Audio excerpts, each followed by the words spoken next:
Come on. God bless you. เกี่ยวกับการสร้างองค์โคในพระธรรมคัมภีร์ปฐมข้อ11เป็นได้เห็นเชิงมันมองข้อรู้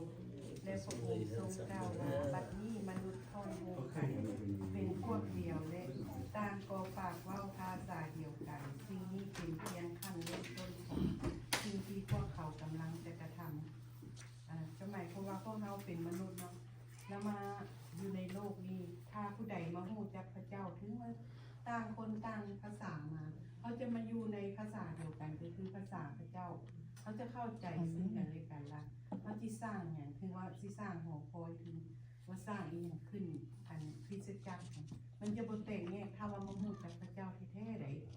เขาสิอยู่ร่วมกันเป็นก้อนเป็นกลุ่มภายในเข้าใจแบบนี้เนาะพระเจ้าเว้าอะไรต่างภาษาต่างอย่างมาอยู่ร่วมกันน่ะเขาสามารถเข้าใจกันได้เนาะคือข้าน้อยไปนมัสการคือข้าน้อยไปว่าบ่ฮู้ภาษาดอกนี้กาข้าน้อยก็ไปฟังเพราะว่าเป็นภาษาเดียวกันคือภาษาพระเจ้าอาเมนดีแม่ขอบคุณพระเจ้าเอาไปก่อนซักให้สุกไปก่อนปล่อยในข้อนี้เนาะ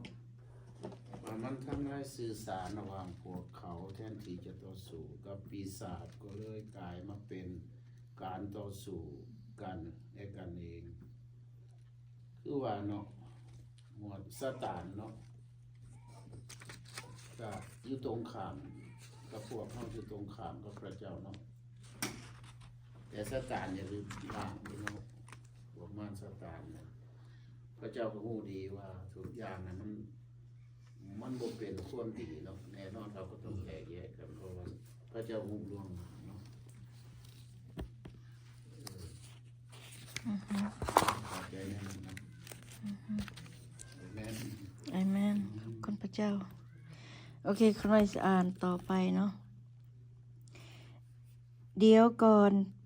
แบบหนึ่งอย่าเฝ้าสรุปว่า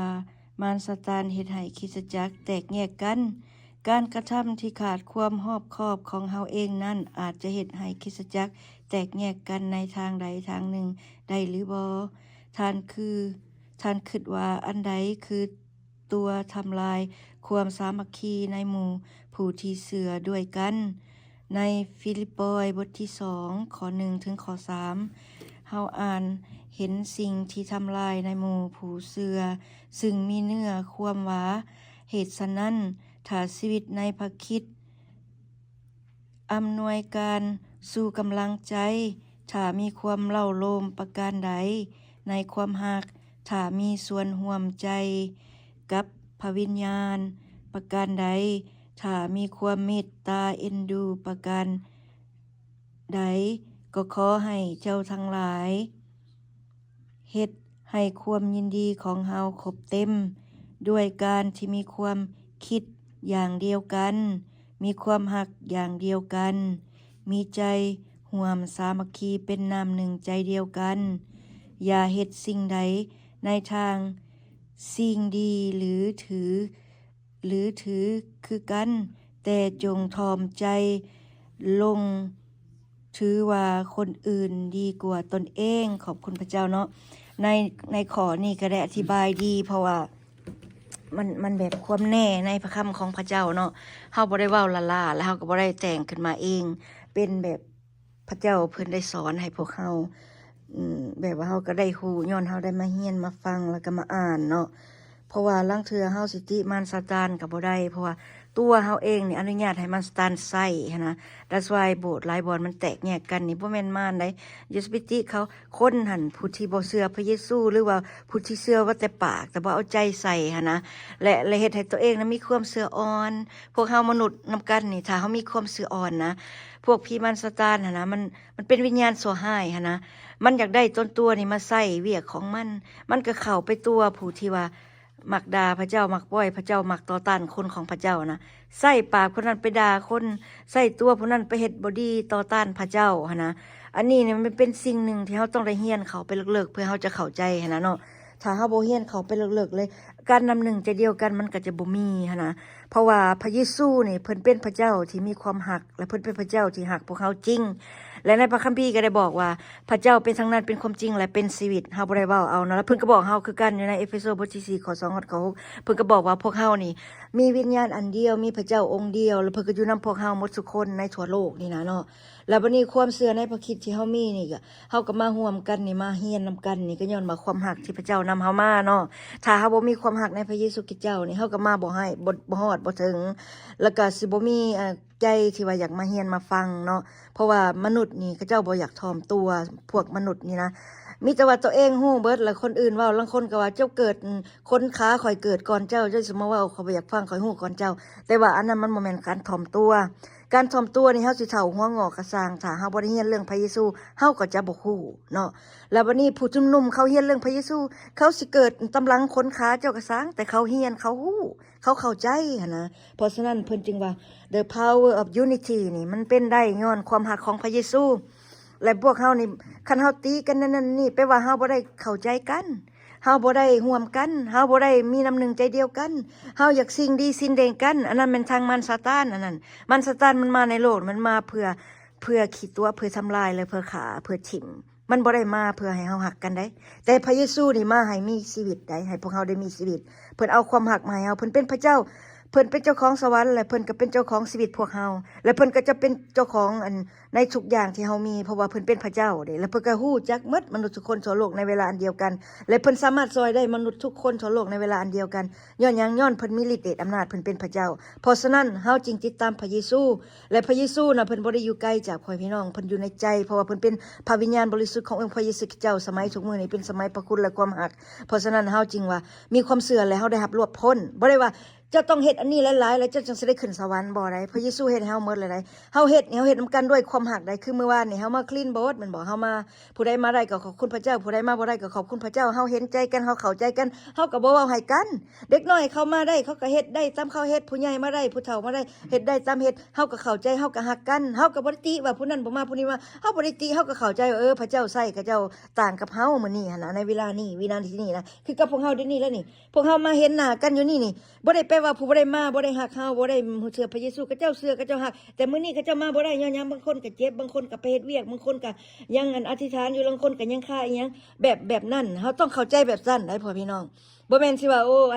อันตัดสินเนี่ยนั่นนี่พวกเฮาบ่แม่นหน้าที่เฮาจะตัดสินเพราะว่าหน้าที่ตัดสินแม่นองค์พระเยซูคริสต์เจ้าองค์เดียวเท่านั้นเพราะว่าพวกเฮามนุษย์นี่เฮาต้องเห็นอกเห็นใจกันแล้วก็คือกับเฮาได้อ่านมานี่แหละบ่ให้เว้าว่าติว่ามารเฮ็ดแตกแยกโนมันเป็นนำพวกเฮาเองนี่นะเฮาสิเลือกทางพระเยซูเลือกไปสวรรค์บ่หรือเฮาสิเลือกไปนรกตกนรกแตกแยกกันแบบ4หั่นนะเขาน้อยเข้าใจนะนี่เนาะเพราะว่า the power of unity นี่ unity นี่ในพระเยซูนี่เฮา unity ได้แต่ถ้าบ่มีความรักของพระเยซูนี่บ่ได้ย้อนหยังย้อนว่าเฮาสิสิ่งดีสิ่งเด่นยันลื่นยันเหลืออิจฉากันริษยากันเว้าคนผู้นั้นผู้นี้อันนั้นแม่นเป็นทางบ่แม่นทางพระเยซูอันนั้นเป็นทางผีมารซาตานตัวนั้นเฮาต้องฮู้ไว้เฮาต้องให้มันสลาดก่อนพวกผีมารซาตานหั่นเฮาบ่ได้เว้าให้คนได้นี่น่ะมนุษย์คือกันนี่มีแต่คนบาปบ่ซุคนนี่น่ะพวกเฮานี่น่ะอยู่ในนี้ก็มีแต่คนบาปอยู่อื่นแต่เดี๋ยวนี้เฮาไม่มีชีวิตใหม่ในพระเยซูย้อนเฮามาเชื่อพระเยซูแล้วพระเยซูเป็นใหญ่ได้สวยเฮามีพระเยซูนะเพราะฉะนั้นขอบคุณพระเยซูที่พระเยซูได้นำพาทุกมื้อทุกวันทุกเวลาแล้วก็ขอหน่อยอธิษฐานขอให้เฮาทุกคนได้เป็นไปตามน้ำพระทัยของพระเจ้าในวันนี้และสืบไปเป็นนิจขอหน่อยอธิษฐานในพระนามพระเยซูคริสต์เจ้าอาเมนรวมทั้งขอหน่อยเองด้วยอาเมนthat's I say the way I understand ขอหน่อยก็ว่าตามขอหน่อยเข้าใจนะใน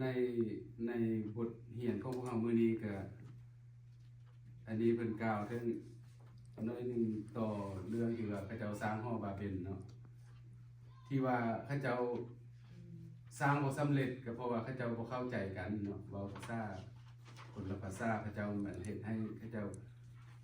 เพราะว่าเขาเจ้าเฮ็ดผิดตามน้ำพระทัยของเขาเจ้าเนาะเขาเจ้าว่าเขาเจ้าเพิ่งตนเองนะพ่อพี่น้องบ่เพิ่งพระเจ้าว่าเฮาเฮ็ดได้เองหมดเนาะเพิ่นละบ่ฮู้ซะว่าพระเจ้าเป็นผู้สร้างเพิ่นมาเพิ่นละว่าเฮาบ่ท้าเพิ่งพระเจ้าดอกเฮาเฮ็ดคันเฮาสามัคคีกันแล้วเฮาเฮ็ดหยังเฮาก็สำเร็จหมดเพราะฉะนั้นพระเจ้าจึงว่าบ่ได้แล้วบ่มีเฮ็ดบ่ถึงพระเจ้าจึงลงมาเปลี่ยนให้พระเจ้าเว้าภาษาต่างกันเนาะพระเจ้าก็เลยเว้าบ่เข้าใจกันแตกแยกกันก็เลยว่าสร้างหอบาเบลนั้นบ่สำเร็จเนาะ แบบเดียวกับพวกเขาเนาะถ้าพวกเขาบ่เข้าใจกันพวกเขาเว้าภาษาเดียวกันอยู่แต่บ่ฟังกันเนาะหรือว่าบ่เข้าใจกันบ่ร่วมใจกันบ่สามัคคีกันเอาก็แตกแยกกันคือกันเนาะในโบสถ์ในเชิญของพวกเขาเพราะว่าในข้อ5นี่เห็นบอกเลยพี่น้องซาตานเฮ็ดเวียกโอเวอร์ไทม์เพื่อทำลายความสามัคคีในหมู่ผู้เชื่อในพระกายของพระคริสต์พญามารมันเฮ็ดเวียกตลอด24ชั่วโมงเด้อพ่อแม่พี่น้องมันบ่ได้หยุดคือพวกเฮาเฮ็ด5มื้อแล้วก็หยุด2มื้อแต่พญามารนี่มันเฮ็ดตลอดถ้าเฮาคิดน้อยหนึงเนาะพ่อแม่พี่น้อง